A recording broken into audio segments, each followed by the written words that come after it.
Welcome to yet another exciting edition of Sports Extraordinary on Atlantic Television Network. On this edition of the program, River Supers maintain unbeaten run in the MBBF.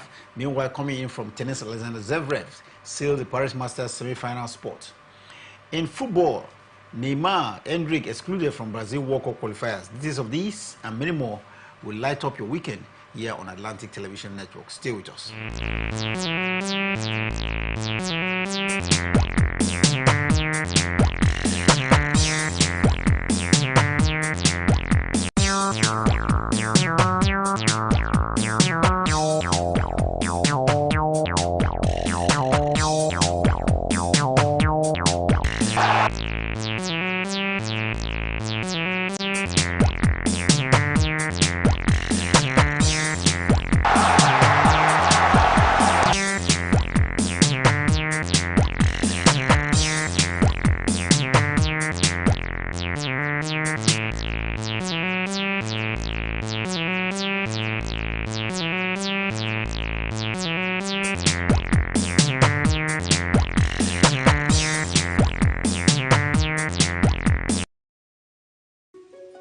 The people of Maiduguri need your help.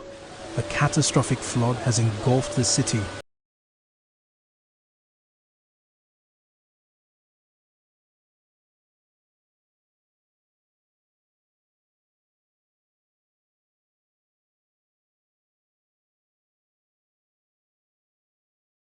Waterlogged areas are urgently required to reach the countless men, women and children still awaiting rescue.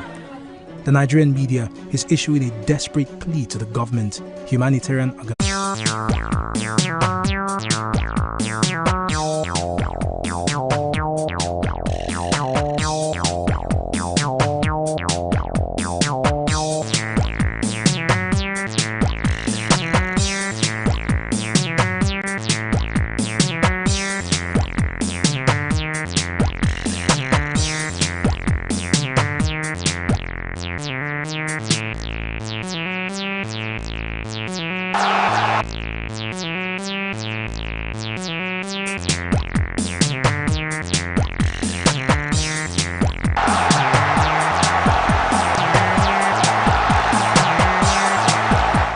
Welcome back. It's Sports Talk Extraordinary here, weekend edition here on Atlantic Television Network.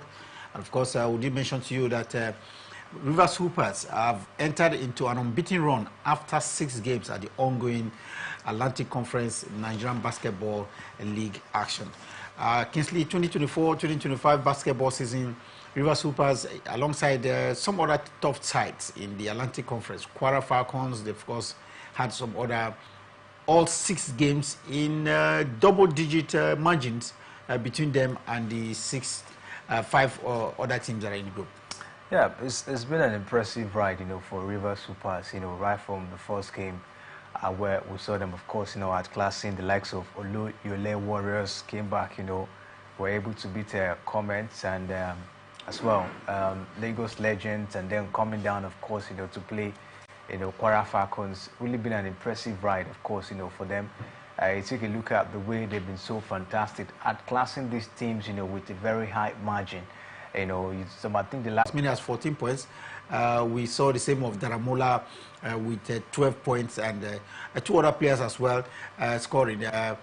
Patrick Abba and of course Michael Daramola with double digits. What do you make of it? Is it about the prowess or the form of the players, or the technical advice from the coach, or the River State government sponsors of the team who is putting as much as 1 million naira for every win at the 2004. Will be in place, for this impressive performance we've seen at this point in time for Rivers Bars. First, the team, of course, is intact.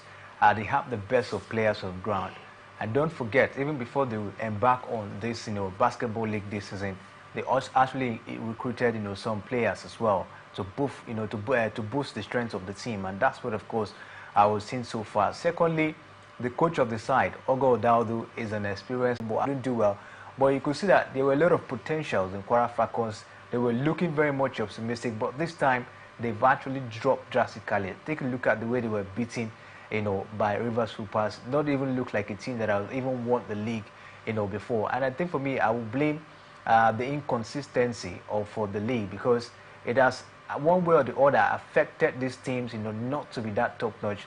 Apart from Rivers Hoopers, who has been competing in and out, in so many competitions. So you take a look at all of this, all plays down to the advantage of Rivers Hoopers, having the best of players, of course, in the team. The coach, very much experienced as well.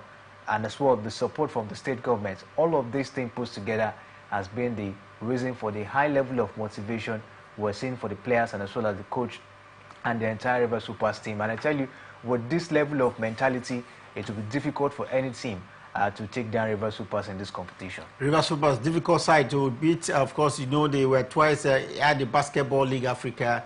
Winner of this year's league title as well returns back to the Basketball League for a record time. I think the 5th edition of the Basketball League. And Rivers Hoopers are showing clearly they need to be back to the continent.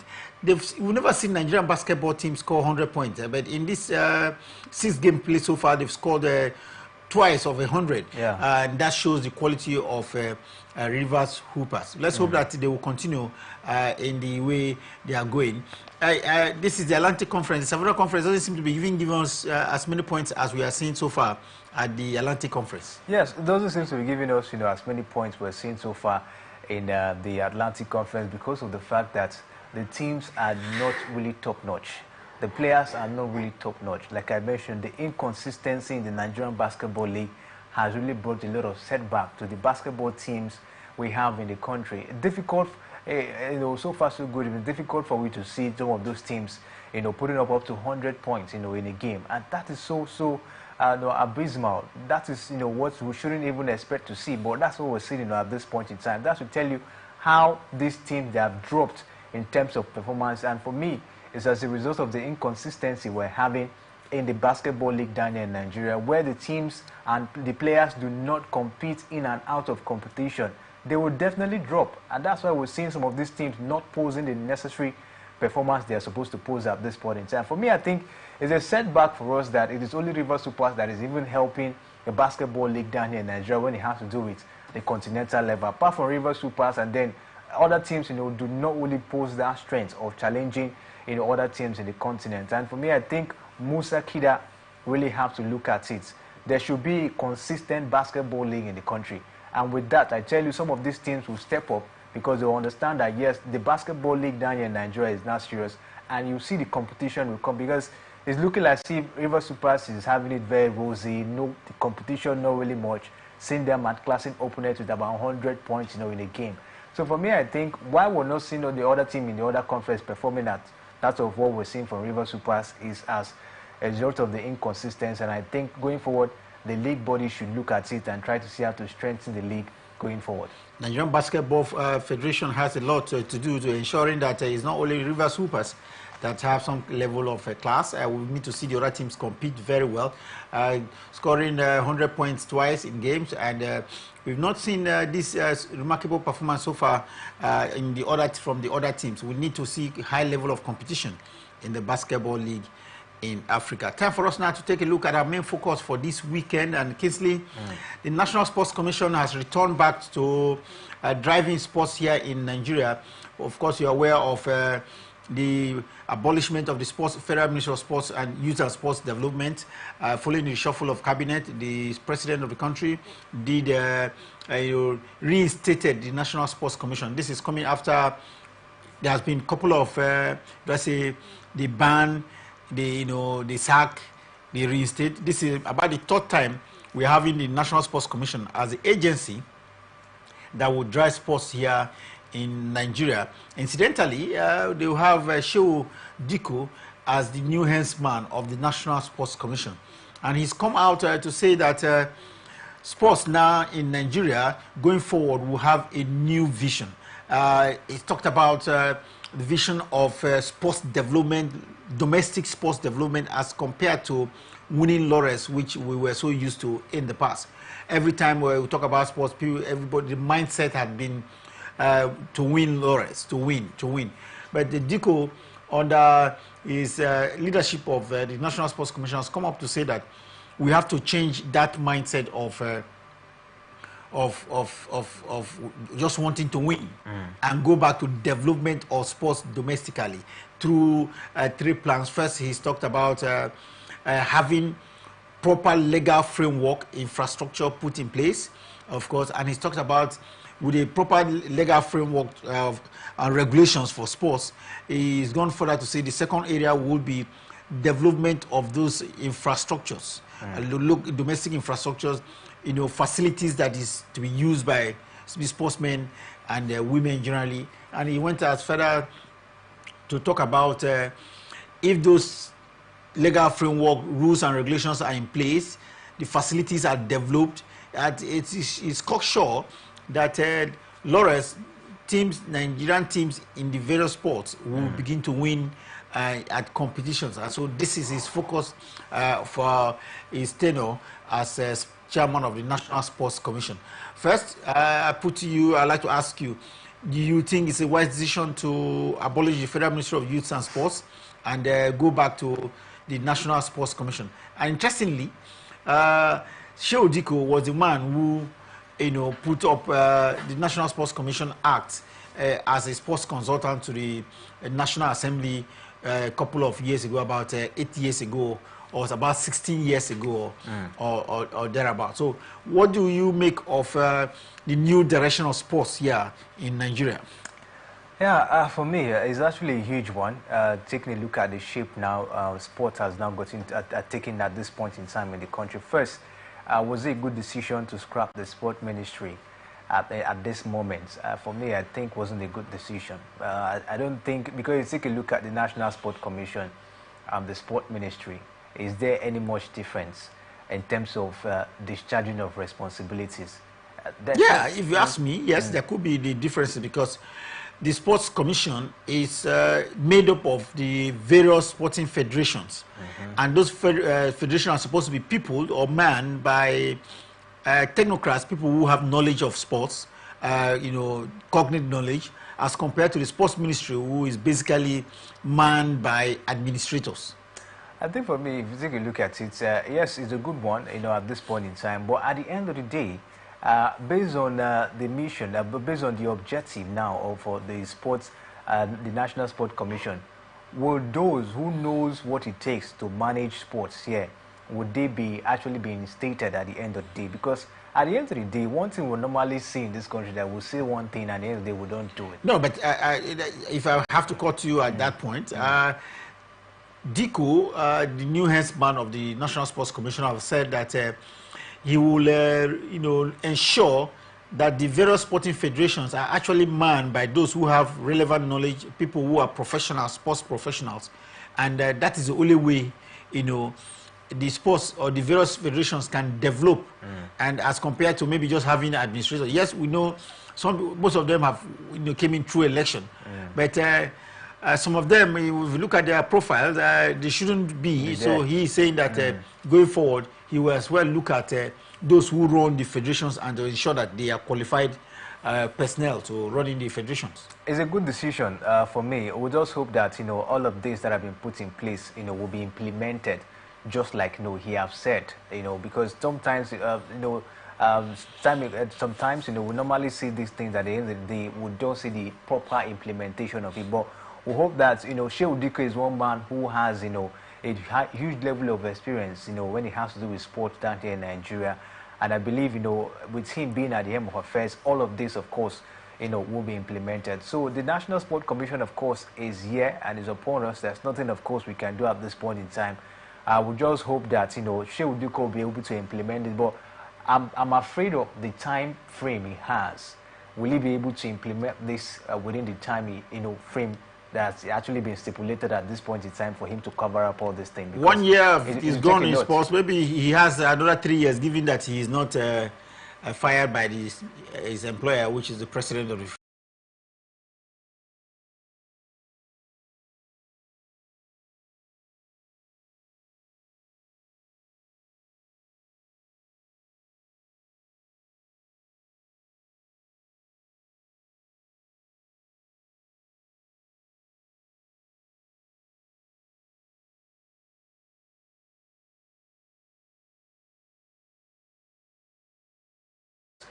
put in much when it has to do with grassroots, sport development. And you see Morocco today, they are doing well when it has to do with their male football team, their female football team, even in athletics as well.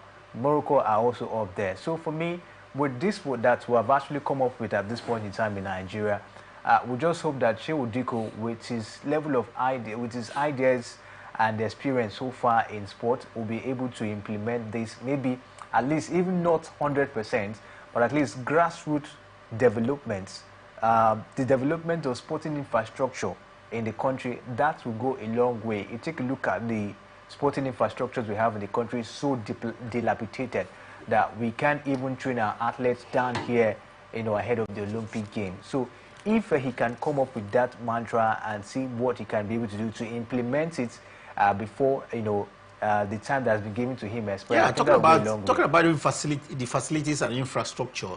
He's talked about consciously developing these infrastructures and facilities for usage, and he equally talked about maintenance. Maintenance, like you mentioned, we have several sporting facilities that were spread across the country, but what we have these facilities have suffered has been that of maintenance, and he's talking that there will be return of the maintenance culture, so that we won't have maybe only one FIFA approved stadium, or maybe no boxing gym that or just a venue that could be approved by the continent, not to talk of international federation for boxing and other facilities. Generally these facilities will be developed and there will be a proper culture of maintenance. If you talk about the Godswill Akpabio Stadium that at least has been approved so far, it's been maintained, so it means that it's possible to be maintained.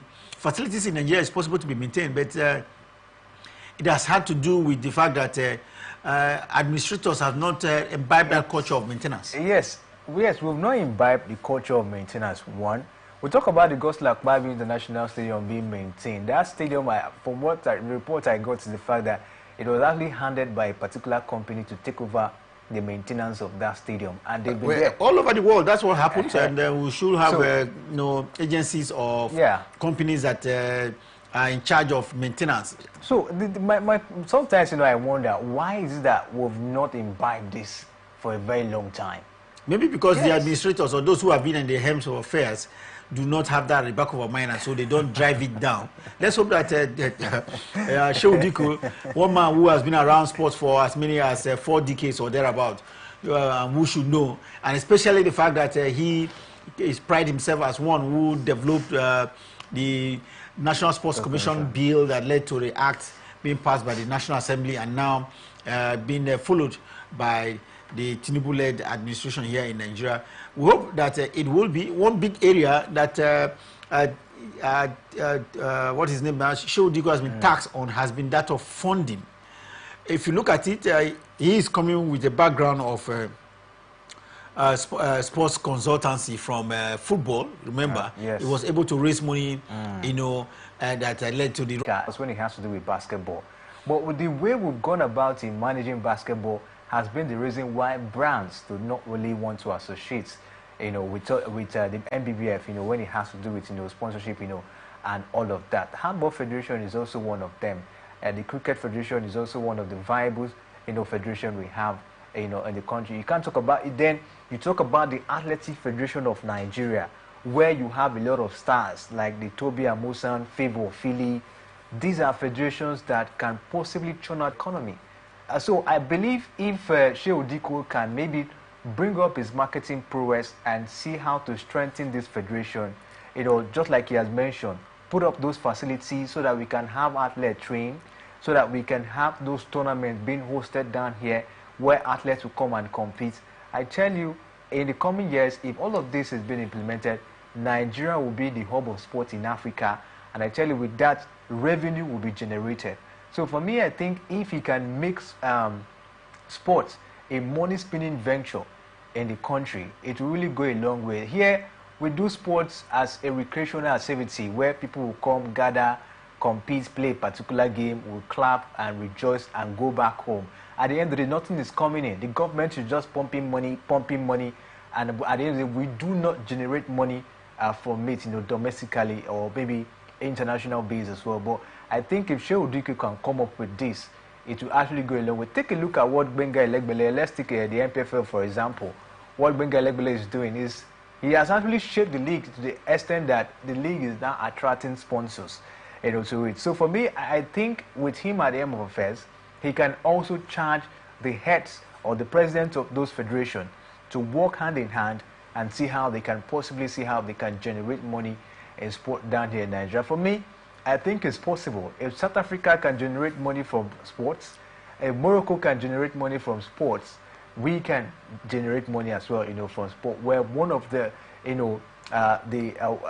Nigeria is one of the biggest, when it has to do with, sports in Africa. So I believe if Shehu Dike can actually put things in place, we can generate a lot of money, through sport down here in the country. Sports can generate money, according to Kingsley, and of course, this sports commission chairman as well, Shehu Dike. He believes that he wants to operate sports as business, and one of his strategies of operating sports as business is he's going to ensure that the concession, in sports comes up very strong. He believes that the government as well will provide special funding for sports, from where concession will be given to those who participate in sports. He's talked about restructuring, Kingsley, and he said the National Sports Commission will be put into zonal basis in the country across, and from where these zones are expected to perform. So it's not just about having like what we used to have before, the Federal Ministry of Sports, and we don't have plans at this very zonal level. He's talked about that zonal level restructuring. For me, it looks like a laudable idea where you don't just look up to the center. Each of the zones in the country should be busy and enjoy some level of independence, in terms of sporting facilities, in terms of developing their athletes, in terms of competitions, and that way there will be high level of competitiveness in what is going on. And I think I agree with him if that is possible if that can be implemented. It's a welcome idea. It's a welcome. I really appreciate that particular one. I think at this point in time, when we understand that there are different zones that will be responsible for sports development, maybe we can say the Southeast here, they also have their zone. South have their the National Sports Commission in Southeast. South, if the zones are being put in place just like that, I think it will help the growth of sports down here in Nigeria. And the situation whereby we don't just look at Shehu Dike, maybe the man here sees at the end of affairs, but we look at all of these sectors as well, these zones. What have they really done? What are they really doing in terms of sport development? So I think it will increase, it will bring up that speed. It will bring the speed when it has to do with this plan that he has actually put in place to make sure that sports gain that massive development in the country. National Sports Commission under the new leadership of Alhaji Shehu Dike, the man who a couple of years ago produced a bill that led to the act being signed by the National Assembly, and now the actual implementation has been falling back on his laps, and is aligned policies aimed at first changing the mindset of Nigerians not participating in competition, at least in the first few years, to win, but first to believe that you have to develop the sports first by putting in place infrastructure and of course proper funding. He's talked about concession, and the special funding being given to sports that will lead to development of infrastructure, and as well he's talking about funding coming from someone who has knowledge in marketing. It will help to drive that sports are generally sponsored. And he believes that if infrastructures, are, proper legal framework is in place, rules and regulations are in place, facilities are top-notch, and the athletes, exposed to these facilities and proper rules, he believes that Nigeria generally will be winners in sports in no distant time. We can only pray that these lofty ideas of Shehu Diko are properly implemented for stardom. After all, Nigeria is over 200 million people. We should be participating in the event and coming out tops. It was very disgraceful, so to say, in my own words, that we had the appearances at the last Olympic, Kingsley, and we didn't win any medal. That was really retrogressive. Yeah, really retrogressing, you see down there. A huge setback, for Nigeria. The last, I think, the one at the Tokyo Olympic before the Paris Olympic, at least we were able to come back with about 2 medals, 1 silver and 1 bronze medal. But this one was a total wash and a very awful outing as well, where we had doping issue. A cyclist couldn't get a bicycle to compete. We have the return of football as well. We look at maybe 1 or 2 games that have been eye-catchy this weekend. We understand the matches going on as we speak.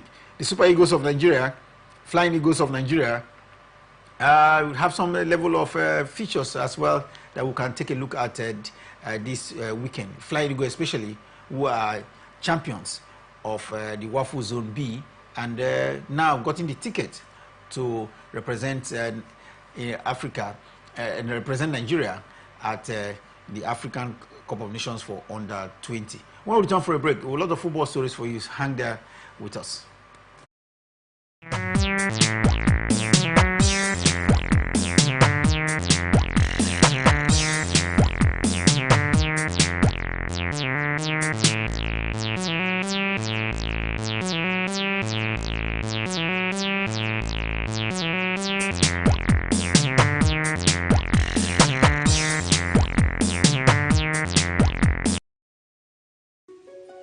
The people of Maiduguri need your help. A catastrophic flood has engulfed the city, leaving over 1 million residents stranded and fighting for survival. Entire communities are submerged, with people trapped inside homes and on rooftops cut off from food, clean drinking water and essential supplies. Health experts are warning of a potential outbreak of deadly diseases, and medical facilities are out of commission. The situation is dire. Helicopters, boats and high-riding trucks capable of navigating the treacherous, waterlogged areas are urgently required to reach the countless men, women and children still awaiting rescue. The Nigerian media is issuing a desperate plea to the government, humanitarian organizations, international actors and citizens across the nation. Step in now, before it's too late. For more information on how you can help, contact Professor Usman A. Tar, the Honorable Commissioner for Information and Internal Security, Borno State, on 0809-233-3955. Every second counts. This is powered by Atlantic Television Network.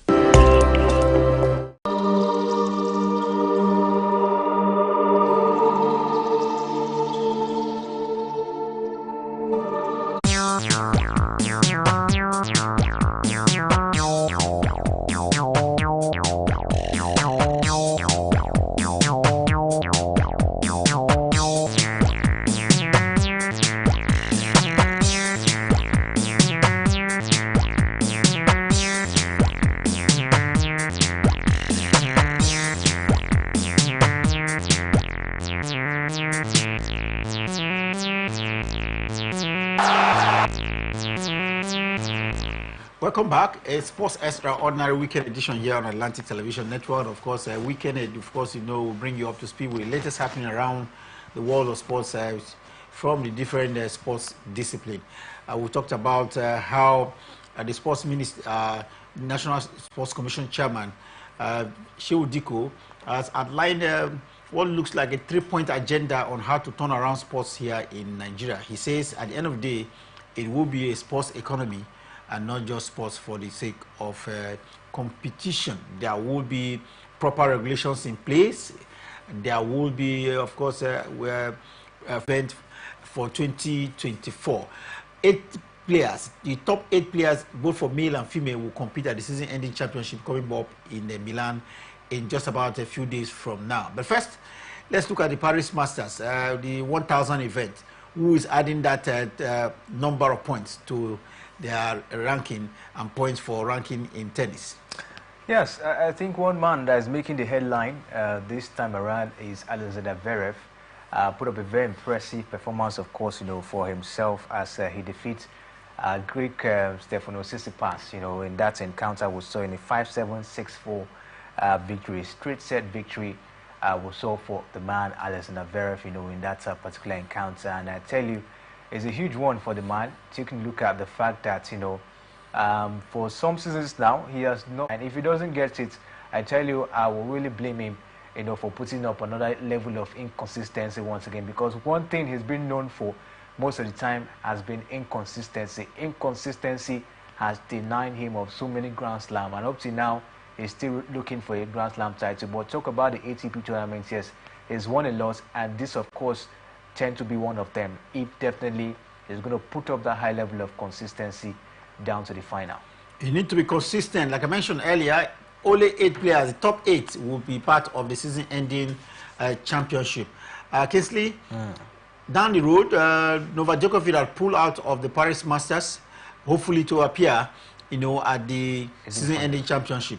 Now, the prodigy of Spain, Carlos Alcaraz, has been knocked out of the Paris Masters. Does he still have a very good chance of making it to the season-ending championship? Of course, he has a very good chance of making it.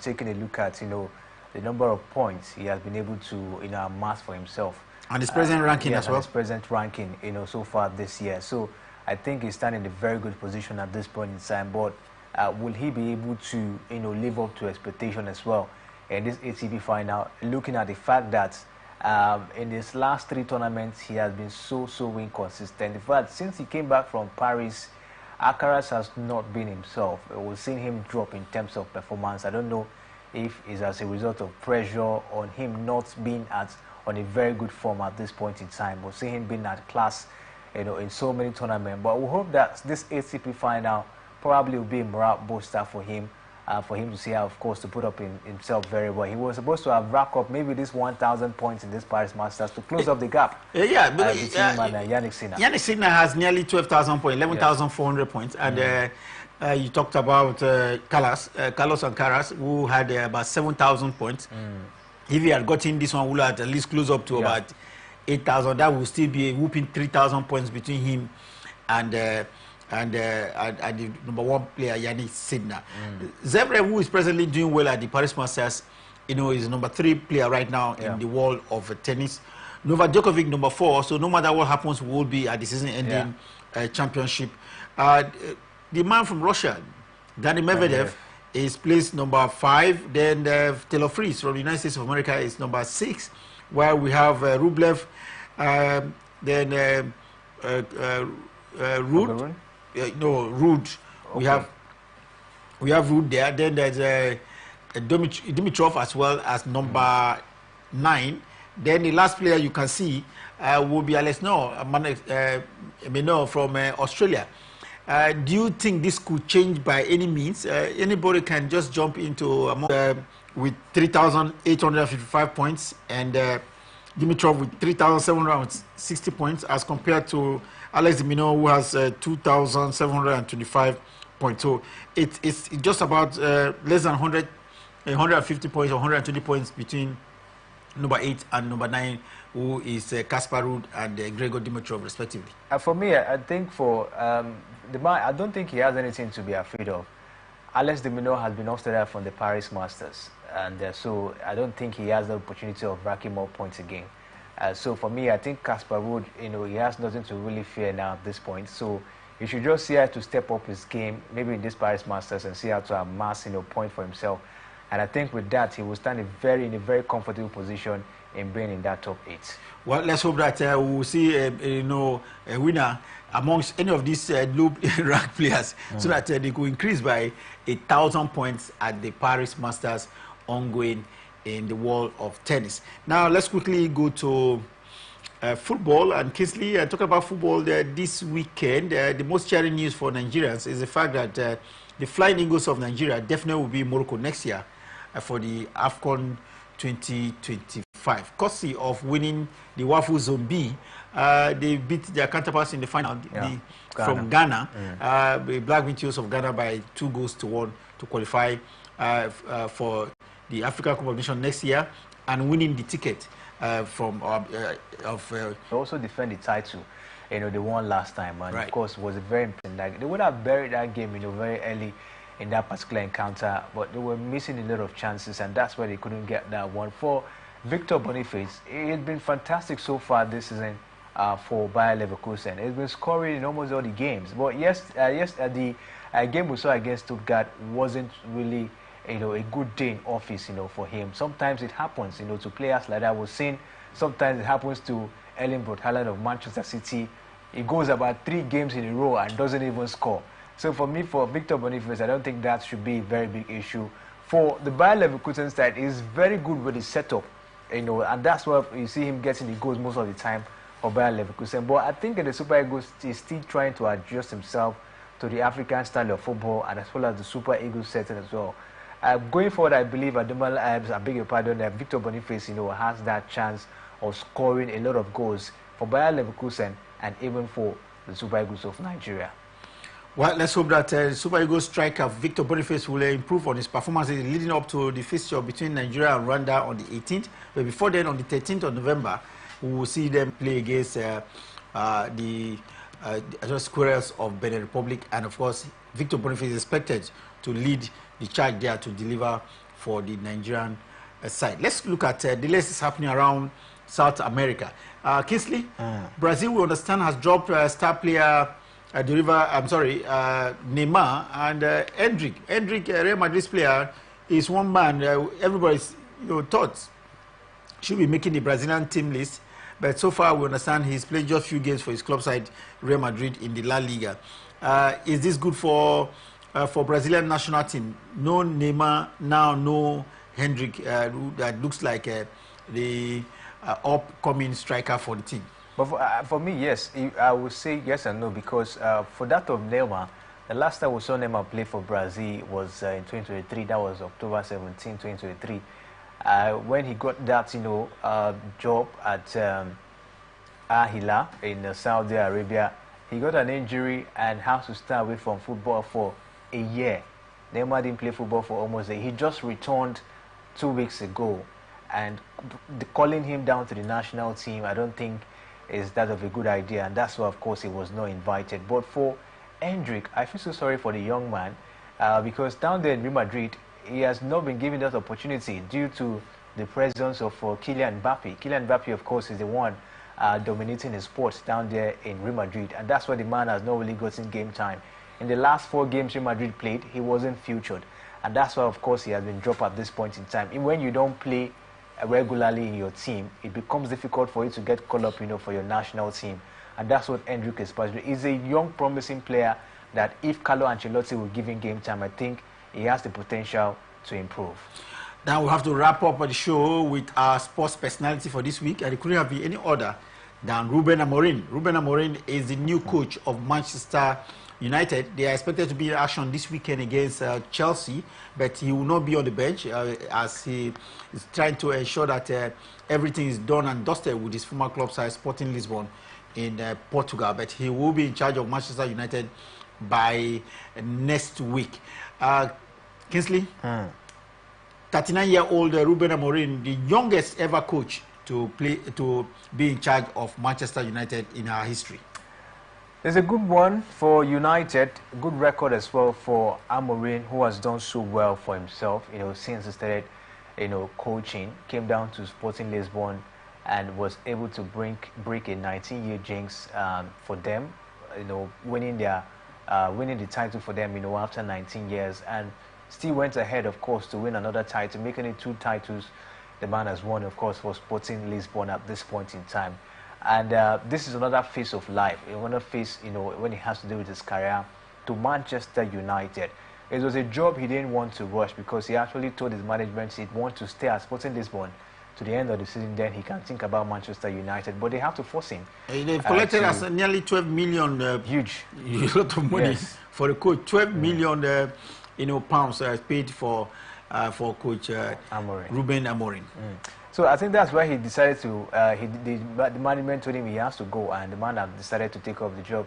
He signed a contract now that will take him to 2027 at Old Trafford, and we'll see if he can be able to revive this, dilapidated Manchester United side that have been so abysmal this season, especially under the former coach, Erik ten Hag.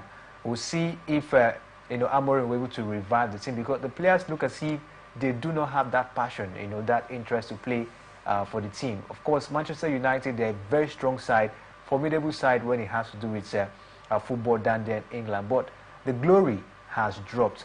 Can he revive the glory back at Manchester United? That's the big question at this point. But for me, I think the hierarchy down there at Manchester United, if they want success from Ruben Amorim, they should give him time. They shouldn't expect. He has a 3 years contract. Would they be patient? That's another thing. If they are signing a 3-year contract, would they allow him to elapse the contract duration before maybe pointing fingers at him when he doesn't perform very well? Take a look at what Arsenal is doing and what Arteta is doing with Arsenal Football Club. Arsenal, they are now one of the side that can challenge any team in the world because of how Arteta has been able to build Arsenal for the space of 5 years now in this point in time. So for me, I think for United, if they want to get back their glory days, they should give Amorim that time to be able to build a good team that can challenge any team in the world. Amorim, Manchester United latest coach. We told you he is the youngest coach in the Manchester United history to be in charge of the team, and coming from Sporting Lisbon, the top side in the Portuguese league. Let's hope that he will bring his magic touch we've seen on him. Just before we wrap up the show, Kingsley, a lot of people believe that Ruben Amorim is the new Jose Mourinho. Definitely, because I think he was under Jose Mourinho for some years. He learned under Jose Mourinho before leaving the man. So I think he has that little bit of touch of Jose Mourinho. Very good in the back, and as well has that attacking style of football. And I think for me, it's a little bit better for a team like Manchester United, who also at some point goes on the counter and as well force the attack and relax back. So let's just see what the man, of course, will bring to the table at this time at Old Trafford. Ruben Amorim, the man to move Manchester United from number 14 in the league table at least to a respectable position. They need to be in Europe. Let's see whether he can do that, and if he does, that will be magic for Manchester United and our fans. And that will be it for this edition of Sports Extraordinary Weekend Edition here on Atlantic Television Network. Next weekend, we'll be back with yet another very bomber edition of Sports Extraordinary. Until then, remember, peace and unity are clearly pathways to progress. Always enjoy here on Atlantic Television Network.